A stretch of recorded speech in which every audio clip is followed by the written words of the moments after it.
అందరికీ నమస్కారం. ముందుగా ఈ వీడియోకి ఒక లైక్ కొట్టి మన ఛానల్ని సబ్స్క్రైబ్ చేసుకోండి.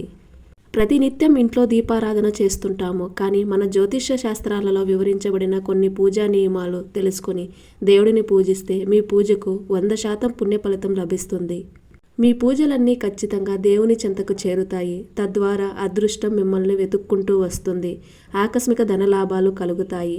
కాబట్టి మీ పూజకు రెట్టింపు పుణ్య ఫలితం లభించి అదృష్టం వరించి మీకు మీ కుటుంబానికి మంచి జరగాలంటే నిత్య దీపారాధన ఎలా చేయాలి, పాటించాల్సిన నియమాలు ఏమిటి, ఈ వీడియోలో పూర్తిగా తెలుసుకుందాం.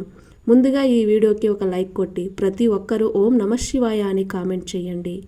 ఇంట్లో దీపారాధన చేయాలంటే బ్రహ్మ ముహూర్తంలోనే చేయాలని, ఉదయం 4:30 నుండి 5:30 మధ్యలో దీపం వెలిగిస్తే మీ పూజకు ఖచ్చితమైన ఫలితం లభిస్తుంది. ఎందుకంటే బ్రహ్మ ముహూర్తంలో దేవతలు సంచరిస్తూ ఉంటారట. కాబట్టి ఈ సమయంలో చేసే పూజలన్నీ నేరుగా దేవుని పాదాల వద్దకు చేరుతాయి. తద్వారా దేవుని ఆశీర్వాదం మీకు మీ కుటుంబానికి లభించి అదృష్టం వరిస్తుంది. ప్రతిరోజు ఉదయాన్నే దీపారాధన చెయ్యలేని వారు వారానికి ఒక్కసారి అయినా ఉదయాన్నే దీపారాధన చేయడానికి ప్రయత్నించండి. ఉదయాన్నే ఇల్లంతా శుభ్రం చేసుకుని ఇంటి గడపలకు పసుపు రాసి గుమ్మం ముందు ముగ్గు వేసి ఆ తర్వాత తలస్నానం చేసి పూజ చేయాలి. పూజ చేసేవారు ఖచ్చితంగా తలస్నానం చేయాలి. జుట్టు తడిగా ఉన్నప్పుడు పూజ చేయకూడదు. కాబట్టి జుట్టు ఆరిన తర్వాత జడ వేసుకుని పూజ చేయాలి. స్త్రీలు చీర కట్టుకుని కాళ్లకు పసుపు రాసుకుని కుంకుమ బొట్టు పెట్టుకుని ఇంట్లో పూజ చేయాలి. గురువారం మరియు శనివారం పూట పూజ గదిని శుభ్రం చేసుకోవాలి. మిగతా ఏ రోజుల్లోనూ పూజ గదిని, దేవుని పటాలను శుభ్రం చేయకూడదు.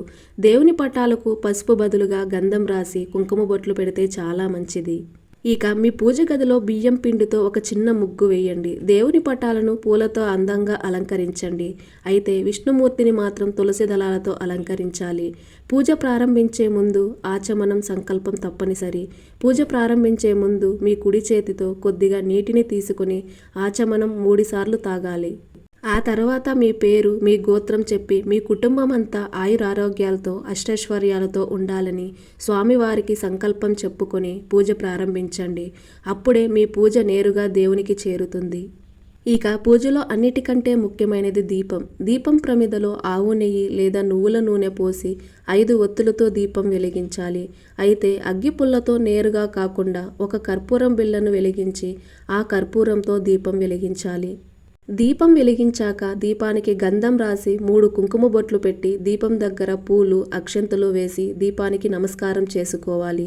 దీపం మహాలక్ష్మి స్వరూపం కాబట్టి దీపానికి నమస్కారం చేసుకుంటే లక్ష్మీ కటాక్షం కలుగుతుంది. పూజలో వెలిగించే దీపాన్ని తూర్పు లేదా ఉత్తరముఖంగా మాత్రమే వెలిగించాలి. పొరపాటును కూడా దక్షిణముఖంగా దీపం పెట్టకూడదు. దీనివల్ల మీ ఇంట్లో కష్టాలు ఏర్పడతాయి. ఇక పూజ ప్రారంభించేటప్పుడు మరియు దేవునికి నైవేద్యం పెట్టేటప్పుడు మాత్రమే గంట మ్రోగించాలి. గంట మోగించేటప్పుడు ఆగమార్థంతు దేవానం గమనార్థంతు రక్షసాం అనే శ్లోకాన్ని మనసులో అనుకోవాలి. అంటే దేవతలను ఆహ్వానిస్తూ దుష్టశక్తులను వెళ్ళగొడుతున్నామని అర్థం. దేవుడికి నైవేద్యం పెట్టేటప్పుడు చేతిలో కొద్దిగా నీటిని తీసుకుని నైవేద్యం పాత్ర చుట్టూ నీళ్లు చిలకరించాలి. ఇలా చేయడం వల్ల ఆ నైవేద్యం పవిత్రమైన అమృతంగా మారి దేవునికి చేరుతుంది. పూజలో స్వామివారికి ఏదో ఒక నైవేద్యం పెట్టాలి. బెల్లం ముక్క, పటిక బెల్లం, పంచదార, 5 జీడిపప్పులు లేదా 2 అరటిపండ్లు ఇలా ఏదో ఒకటి స్వామివారికి నివేదించాలి. దేవునికి పెట్టే నైవేద్యాన్ని తమలపాకు పైన కానీ ఇత్తడి ప్లేట్లో కానీ పెట్టాలి. అంతేకాని ప్లాస్టిక్ గిన్నెలో నైవేద్యం పెట్టకూడదు. నైవేద్యం పైన ఖచ్చితంగా 2 తులసి ఆకులు పెట్టాలి. అలాగే నైవేద్యం పక్కనే ఒక చిన్న నీళ్ల గ్లాస్ కూడా పెట్టాలి. అప్పుడే మీ నైవేద్యాన్ని దేవతలు స్వీకరిస్తారు. ఇక పూజలో ఖచ్చితంగా అక్షంతలు పెట్టుకోవాలి. బియ్యంలో చిటికెడు పసుపు, ఆవు నెయ్యి కలిపి అక్షంతలు తయారు చేసి పూజ గదిలో పెట్టుకోండి. పూజ గదిలో అక్షంతలు ఉంటే మీ పూజకు రెట్టింపు పుణ్య ఫలితం దక్కుతుంది. పూజ పూర్తయ్యాక అక్షంతలను తలపైన వేసుకోవాలి. తద్వారా దేవుని ఆశీర్వాదం వెంటనే లభిస్తుంది. ఇక దేవుని పటాలకు కుంకుమ బొట్లు పెట్టేటప్పుడు ఉంగరపు వేలును మాత్రమే వాడాలి. చూపుడు వేలుతో కుంకుమ బొట్లు పెట్టకూడదు. అయితే చాలామంది కర్పూర హారతి ఇచ్చేటప్పుడు దేవుని ముందు గుండ్రంగా తిప్పుతారు. కానీ శాస్త్రం ప్రకారం హారతిని దేవుని పాదాల నుండి ముఖం వరకు ఓం ఆకారంలో లేదా 8 అంకె ఆకారంలో తిప్పాలి. ఇలా చేయడం వల్ల దేవుని దివ్యమంగళ స్వరూపం మొత్తం హారతి వెలుగులో ప్రకాశిస్తుంది. పూజ ముగిశాక పూజలో పెట్టిన కొబ్బరి నీళ్లను తీర్థంలాగా తీసుకోవాలి. తీర్థం తాగేటప్పుడు అసలు శబ్దం చేయకూడదు. తీర్థం తీసుకున్న చేతిని తలపైన రాసుకోకూడదు. దీపారాధన చేసిన వెంటనే సువాసన భరితమైన సాంబ్రాణి ధూపం వెలిగించాలి. ఆ ధూపాన్ని దేవునికి చూపించి ఇల్లంతా సాంబ్రాణి వేయాలి. పూజ చేసేటప్పుడు విష్ణు సహస్రనామం, లలిత సహస్రనామం వంటివి జపిస్తే చాలా మంచిది. ఇంట్లో పూజ చేసేటప్పుడు పూజ గది ఈశాన్యంలో ఖచ్చితంగా రాగి కలశం పెట్టుకోవాలి. ఒక చిన్న రాగి చెంబులో నిండుగా నీళ్లు పోసి అందులో కొద్దిగా పసుపు కుంకుమలు, ఒక పువ్వు వేసి ఉంచాలి. దీన్ని కలశం లేదా దైవజలం అని అంటారు. చివరిగా దేవుడికి కర్పూర హారతి ఇచ్చి 3 సార్లు ఆత్మ ప్రదక్షిణలు చేయాలి. పూజ ముగిసే ముందు పూజలో తెలిసి తెలియక ఏమైనా తప్పులు చేసి ఉంటే క్షమించమని దేవుడు పాదాల దగ్గర సాష్టాంగ నమస్కారం చేసుకోవాలి. హారతి ఇచ్చిన వెంటనే పూజ గది నుండి బయటకు వెళ్ళకూడదు. పూజ పూర్తయ్యాక కళ్ళు మూసుకుని కనీసం 5 నిమిషాల పాటు పూజ గదిలోనే ప్రశాంతంగా కూర్చోవాలి. దీనివల్ల మీ పూజలోని దివ్యమైన శక్తి మీ శరీరంలోకి ప్రవేశిస్తుంది. పూజ పూర్తయ్యాక దేవునికి పెట్టిన ప్రసాదాన్ని కుటుంబం అంతా స్వీకరించాలి. ఇక ఇంట్లో పూజ చేసేటప్పుడు నిలబడి పూజ చేయకూడదు. నేలపైన చాప వేసుకుని లేదా పీట వేసుకుని కూర్చొని పూజ చేయాలి. మన శాస్త్రాల ప్రకారం పూజ చేసేటప్పుడు స్త్రీలు తమ చీర కొంగును తలపై ముసుగులా వేసుకుని పూజ చేయాలని పండితులు చెబుతున్నారు.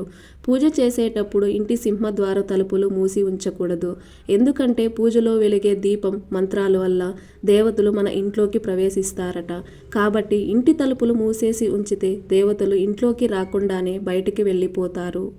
మీ పూజ గదిలో మీ కుడి చేతి వైపున దీపం, గంట, అక్షంతుల గిన్నె ఉండాలి. అలాగే మీ ఎడమ చేతి వైపున కలశం, ధూపం ఉంచాలి. పూజలో దీపం వెలుగుతున్నంతసేపు పక్కకు జరపకూడదు. ఒకసారి దీపం వెలిగించిన తర్వాత దీపాన్ని కదిలిస్తే మీ పూజ శక్తి తగ్గిపోతుంది. అయితే మనలో చాలామంది దేవునికి హారతి ఇచ్చేటప్పుడు కుడి చేతితో హారతి పళ్ళెం పట్టుకుని ఎడమ చేతితో గంటను మోగిస్తూ ఉంటారు. కానీ అలా అస్సలు చేయకూడదు. ముందుగా మీ కుడి చేతితో గంట మోగించి 2 చేతులతో హారతి పళ్ళెం పట్టుకుని దేవునికి హారతి ఇవ్వాలి. అలాగే దేవుని మంత్రాలు చదివేటప్పుడు కాళ్ళు ఊపకూడదు. ఒక్కోసారి మనకు తెలియకుండానే కాళ్ళు ఊపుతూ దైవ మంత్రాలు చదువుతాము. ఇలా చేస్తే మీ పూజ ఫలితం మొత్తం వెంటనే పోతుంది. ఇక దేవుని పూజకు వాడే పసుపు కుంకుమలను ప్లాస్టిక్ డబ్బాల్లో పెట్టకూడదు. ఇంట్లో పూజ చేసేటప్పుడు తూర్పు ముఖంగా కూర్చొని పూజ చేయాలి. ఒకసారి పూజలో కూర్చున్నాక మధ్యలో అస్సలు లేవకూడదు. పూజలో వెలిగించే దీపం ప్రమిదలు నేలపైన పెట్టకూడదు. దీపంలో లక్ష్మీదేవి కొలువై ఉంటుంది కాబట్టి తమలపాకు పైన దీపం వెలిగించాలి. లేదా దీపం కింద ఒక చిన్న ఇత్తడి ప్లేట్ను పెట్టుకోండి. ఇక దేవునికి పూలు పెట్టేటప్పుడు పూలమాల కత్తిరించడానికి కత్తులు, కత్తెరలు అస్సలు ఉపయోగించకూడదు. పూజ చేసే స్త్రీలు జుట్టు విరబోసుకుని దీపారాధన చేయకూడదు. పూజ మొత్తం ముగిసిన తర్వాత మీరు కూర్చున్న చాప లేదా పీటను వెనక్కి జరిపి ఆసనం కింద ఒక చిన్న నీటి చుక్కను వేసి ఆ తర్వాత పూజ గది నుండి బయటకు రావాలి. దీనివల్ల పూజాశక్తి మీలోనే నిలిచి ఉంటుంది. ఉదయం బ్రహ్మముహూర్తంలో పూజలు చేయలేని వారు సాయంత్రం 6 దాటిన తర్వాత దీపం వెలిగించిన మీ పూజకు రెట్టింపు పుణ్య ఫలితం లభిస్తుంది. ఇక విష్ణుమూర్తి పూజ కోసం తులసి దళాలు కోసేటప్పుడు తులసి ఆకులను గోళ్లతో గిల్లకూడదు. పూజ గదిలో ఎండిపోయిన పుష్పాలు, దీపం ఒత్తులు, అగరబత్తి, బూడిద ఇవన్నీ తీసి ఏదైనా చెట్టు దగ్గర వేయాలి. అంతేకాని డస్ట్బిన్లో పడేయకూడదు. ఈ విధంగా చాలా సులభంగా చిన్న చిన్న నియమాలు తెలుసుకుని ఇంట్లో పూజ చేస్తే మీ పూజకు 100% పుణ్యం లభించి మీకు ఆకస్మిక ధనలాభాలు కలుగుతాయి. ఈ వీడియో మీకు నచ్చినట్లయితే ఒక లైక్ కొట్టి మన ఛానల్ని సబ్స్క్రైబ్ చేసుకుని మీకున్న ధర్మ సందేహాలకు మాకు కామెంట్ ద్వారా తెలియజేయండి. ఓం నమః శివాయ.